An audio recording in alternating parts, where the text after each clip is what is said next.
Bonjour et bienvenue dans un nouvel épisode de mon podcast sous l'hospice des muses. Je suis Céline de la Célinatech et j'ai l'impression que ça fait 1000 ans que je vous ai pas parlé, ça fait trop bizarre. Ça fait pas 1000 ans, ça fait juste une semaine. Mais en fait, c'est une semaine qui a été... Hein J'arrive même pas à trouver un adjectif pour décrire la semaine que j'ai passée là. C'était assez intense, voilà, intense. Mais pas... j'ai appris beaucoup de moi. Et en fait, là, je vous retrouve dans une version...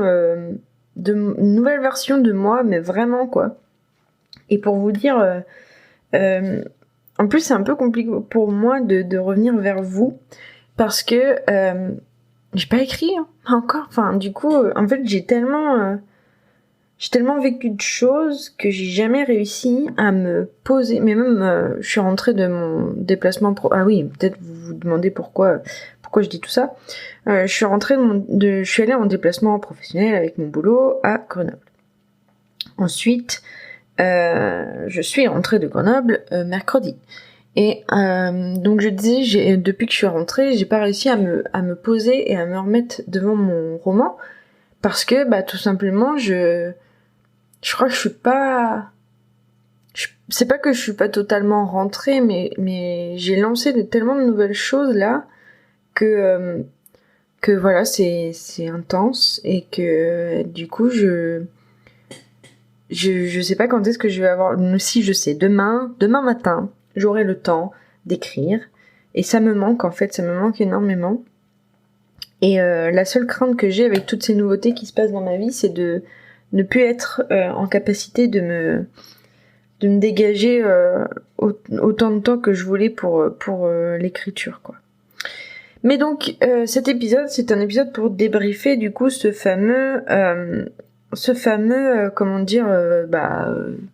déplacement professionnel, parce que sur Instagram, du coup, je vous ai dit que j'avais plein de trucs à vous raconter, et là je suis en train d'ouvrir les stories. J'ai dit que je devais vous raconter comment je suis devenue ma propre patronne à l'intérieur de moi. En fait, il faut savoir que j'étais terrifiée par ce déplacement professionnel, et ce qui me terrifiait le plus, c'était le fait d'avoir à vivre par rapport au rythme du groupe et pas par rapport à mon rythme à moi. Et en fait, mon plus grand défi à Grenoble, là, ces derniers jours, ça a été d'être capable de dire non à certaines soirées, d'être capable de dire là je rentre, là je fais une pause, là je me mets à l'écart, là je fais... Enfin, vous voyez, d'avoir mon propre rythme.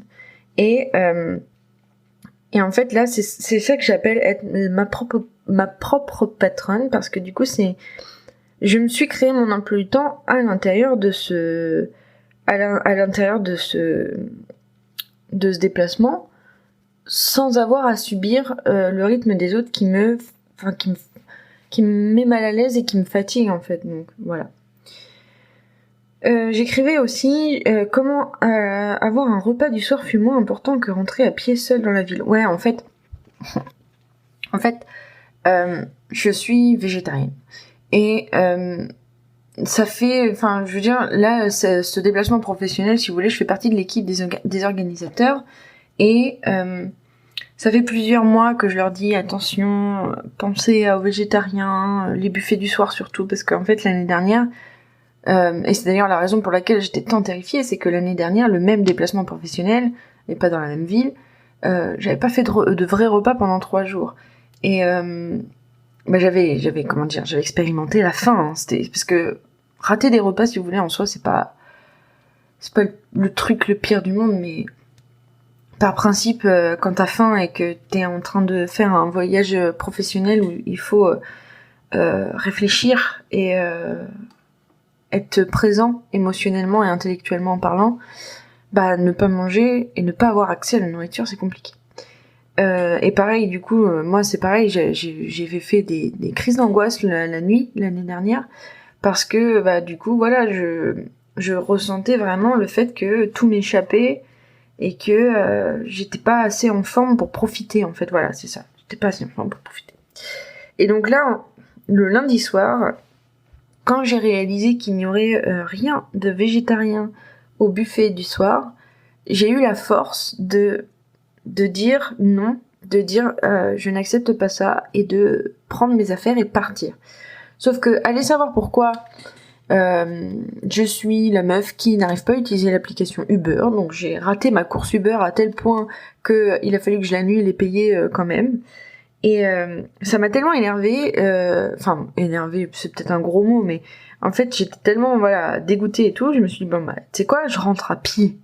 Et j'ai traversé à pied le centre-ville de Grenoble jusqu'à retourner dans mon hôtel.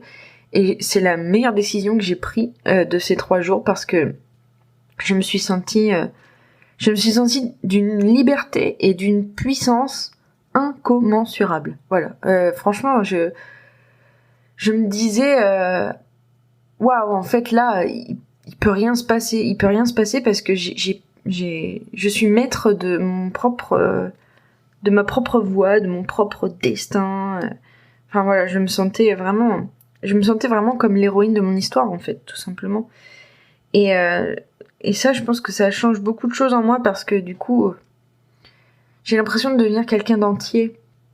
Parce qu'avant, j'avais l'impression d'être une personne fissurée qui... je m'appelais la fille qui angoisse de tout. Et là, depuis ce déplacement professionnel, j'ai l'impression que la fille qui angoisse de tout, elle s'en va un peu petit à petit pour laisser place à la fille qui pousse justement, qui met les 2 pieds dans l'angoisse pour découvrir et explorer. Et voilà, hein, c'est assez intense, hein, j'imagine que ça vous parle. J'envoie la photo que j'avais publiée sur Instagram où je disais que j'avais raté ma course Uber et ça me fait rire. Et vous voyez ça par exemple, l'année dernière, le fait d'avoir raté ma course Uber et d'avoir payé quand même, ça aurait été un drame. Ça aurait été vraiment un drame et j'aurais... je sais même pas dans quel état je me serais mise à cette idée-là d'avoir perdu de l'argent pour rien. Et là justement, je pense que j'ai tiré tellement de fierté et de leçons sur moi pendant ces jours de formation que 6 € pour ça, si vous voulez, c'est pas très grave. Ah oui, et aussi, en fait, pendant ces journées, je suis montée sur scène pour faire un interlude rigolo devant 200 personnes, dont des personnes du ministère de la Culture. Et en fait, j'ai créé un quiz rigolo sur le monde des bibliothécaires à la sauce Burger Quiz de Alain Chabat. Et c'est pareil, je immensément fière de moi parce que je suis montée sur scène avec un bon stress, un vrai bon stress. Vous savez, le stress où, juste avant, je me suis dit, oh, je suis contente de ressentir ce stress. Ça faisait longtemps que j'avais pas ressenti ce type de stress qui me pousse vers l'avant, en fait, au lieu de m'enfermer dans ma coquille. Et franchement, c'était le meilleur moment de ces journées. Et j'ai eu tellement de reconnaissance de la part des gens du public.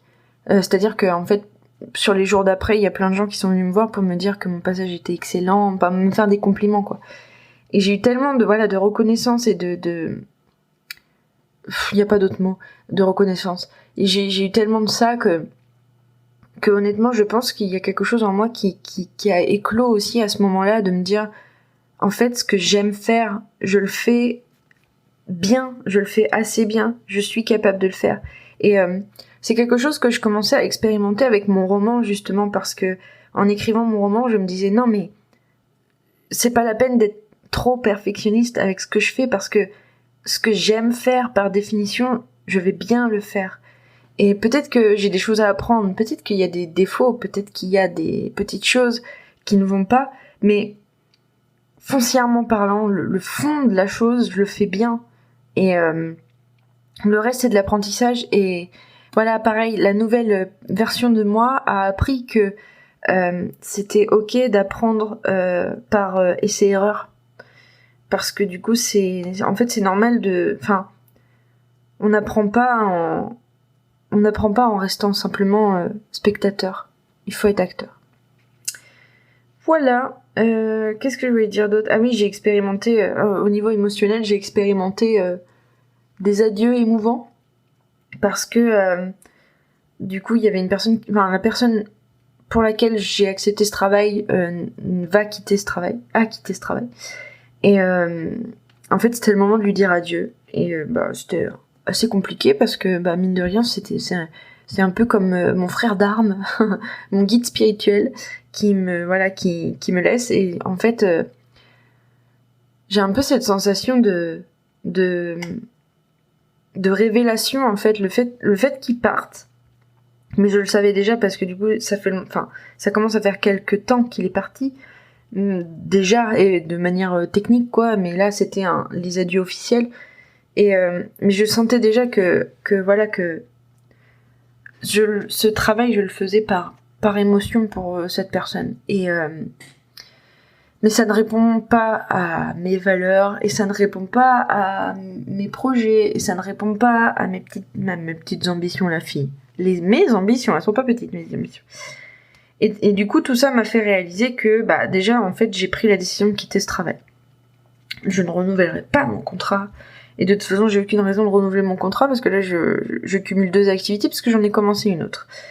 Je vous en parlerai. J'ai dit sur Instagram que j'en parlerai quand j'aurai mon numéro de sirette, donc je réitère cette proposition. Je vous reparlerai de ma nouvelle activité lorsque j'aurai un numéro de sirette. Voilà.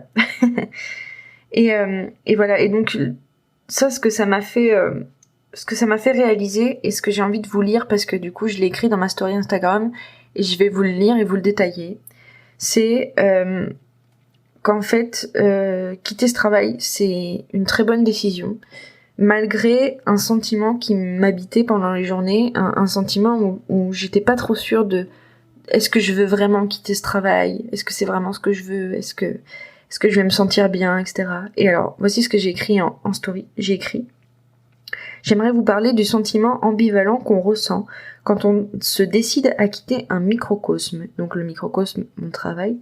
Vous savez, cette sensation qui vous place en observateur mélancolique, au point que vous oubliez toutes les raisons qui vous poussent à partir. Spoiler alerte, ça s'appelle la gratitude. Je sais que ça y ressemble beaucoup, mais ce n'est pas du tout une envie de rester. Ne vous faites pas avoir parce que votre cœur rend votre départ magnifique. Et rester, ça serait tout gâcher. Donc merci pour tout, cher... Alors du coup c'est l'endroit où je travaille. Je sais pas si j'ai envie de vous le dire en fait. Mais je te quitte avant de ne plus être capable de penser à toi avec amour. Merci pour la Céline que je suis devenue. Voilà. Donc, vous savez, pendant ces journées, j'avais vraiment ce sentiment de comme j'ai écrit, une nostalgie. En tout cas, j'avais un sentiment d'amour par rapport à mon travail. Un espèce de sentiment d'amour que moi, au début, j'ai analysé comme étant un sentiment qui me disait « reste-y encore, puisque tu l'aimes ».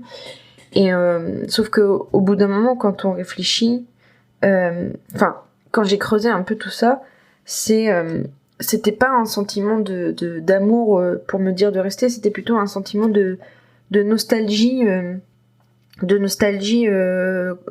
en avance quoi.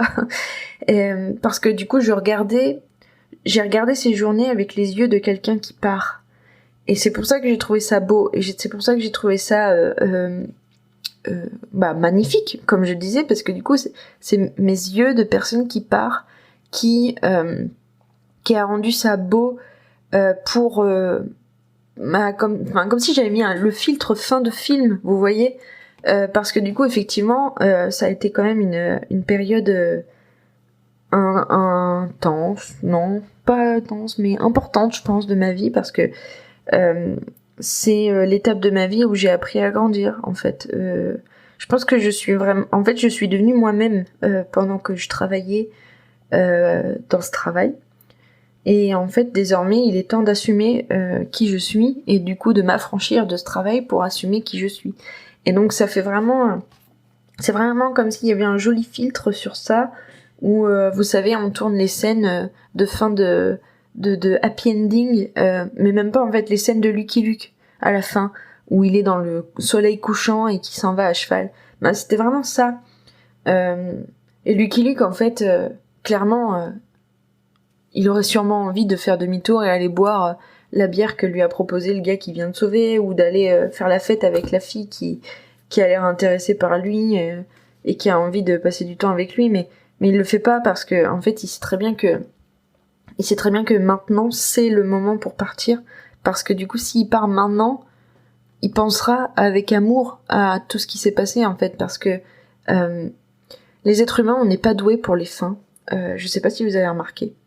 On n'est pas doués. Mais d'ailleurs, moi, les sagas qui ont le plus compté pour moi dans ma vie, j'ai pas aimé la fin. Enfin, c'est-à-dire que tout le monde va me cracher dessus.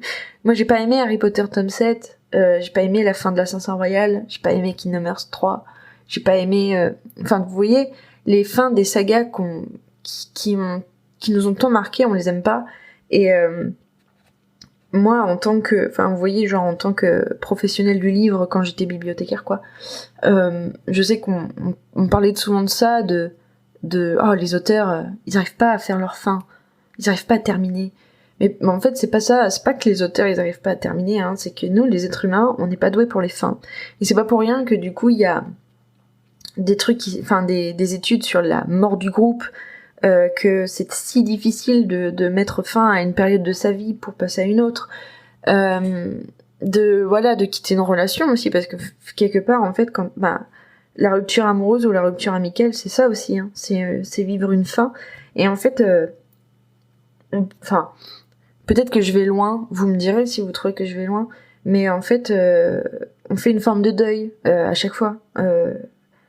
Moi, j'ai fait le deuil de certains amis dans ma vie que moi, je me serais vue avec toute ma vie, et puis tout d'un coup, les choses ont fait qu'ils sont partis, et voilà. Enfin, je veux dire, il a fallu faire le deuil de la présence de cette personne dans ma vie.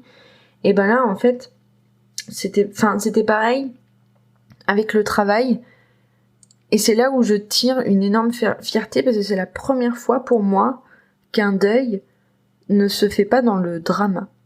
C'est-à-dire que moi, les deuils que j'ai vécu la mort d'un proche dans ma vie. Et à partir du jour où même avant, hein, mais à partir du jour où j'ai vécu la mort de ce proche dans ma vie, tous les deuils sont devenus des dramas. Mais vraiment, en fait, ça me plongeait dans un état de choc, hein, je pense, hein, de choc émotionnel assez intense. Et j'avais jamais vécu des deuils nostalgique, mélancolique comme ça, en fait, où j'ai le sentiment de... Ouais, voilà, c'est ça. Ce travail, en fait, j'ai le sentiment de lui avoir dit au revoir comme il fallait. Vous voyez ? Et j'y ai pensé le mardi soir quand j'ai refusé à tout prix d'aller à la soirée dansante, là, où ils sont rentrés hyper tard et tout, et où j'ai préféré aller faire une soirée seule à l'hôtel dans ma chambre. Et ben, j'y ai pensé, en fait, à cette métaphore de Lucky Luke. Et je me disais, voilà, en fait, pour moi, là, c'est vraiment... j'expérimente la vie sans eux, la vie sans mon travail. Enfin, pas vraiment, parce que j'ai travaillé dans ma chambre d'hôtel, mais eux expérimentent la vie sans moi, et ça fait pas de vagues. Et ça fait pas de remous. Et du coup, c'était à la fois un sentiment ambivalent, parce que, en plus, qui a été confirmé plus tard par un mail, mais de me dire oui, en fait, je compte pas vraiment, en fait, personne ne voit à quel point je me suis investie dans tout ça, dans tout ce travail, et en même temps le sentiment de ouais, c'est bon, je peux partir, je peux, parce que voilà, ça fait pas de différence, en fait, je suis juste voilà, mais encore une fois, Lucky Luke, c'est vraiment la bonne métaphore, mais voilà, Lucky Luke, c'est l'aide ponctuelle, en fait, le mec, il habite pas dans le village, et c'est pas quelqu'un qui va rester indéfiniment, en fait, c'est l'aide ponctuelle. Il arrive, il sauve une situation donnée, et il s'en va parce que c'était sa seule fonction de sauver la situation donnée, parce que lui, voilà, c'est ça qu'il fait dans sa vie, de sauver des situations données, et puis il part ailleurs. Alors après, lui, franchement, il doit se sentir très mal, parce que je sais pas c'est quoi son projet de vie à Lucky Luke. Mais moi, la meuf qui fait de la psychologie sur Lucky Luke, mais bref. Mais moi, du coup, là, c'est pareil, en fait. Ce travail, c'est je suis venue, je me suis investie de manière ponctuelle, et je m'en vais. Et ça va pas vraiment... le village va continuer de tourner sans moi. Et moi, je peux partir vers le nouveau village à sauver. Et d'ailleurs, c'est mon village que je vais sauver maintenant. Donc, là, peut-être qu'il y a... Et encore, parce que du coup, je voulais dire, il y a des promesses d'absolu, mais... Et encore, parce que ça se trouve, je vais faire ça pendant quelques temps, et après, j'aurai une nouvelle mission de vie. Mais voilà, en fait, ouais, c'est ça, j'ai acquis cette sérénité d'être le Lucky Luke qui apporte une aide ponctuelle, et qui est capable de se séparer de vivre des fins sans drama. Voilà. Je pense que c'est ça. J'aurais sûrement plein d'autres choses à vous dire à propos de ce déplacement et après, et le post-déplacement, parce que il s'en est passé des choses, les gars, si vous saviez. Mais je vais m'arrêter là pour le moment, parce que je trouve que ça fait un bel épisode sur la thématique de la fin. Voilà, et à bientôt, et d'ici au prochain épisode, je vous souhaite de devenir le Lucky Luke de votre propre vie. Salut!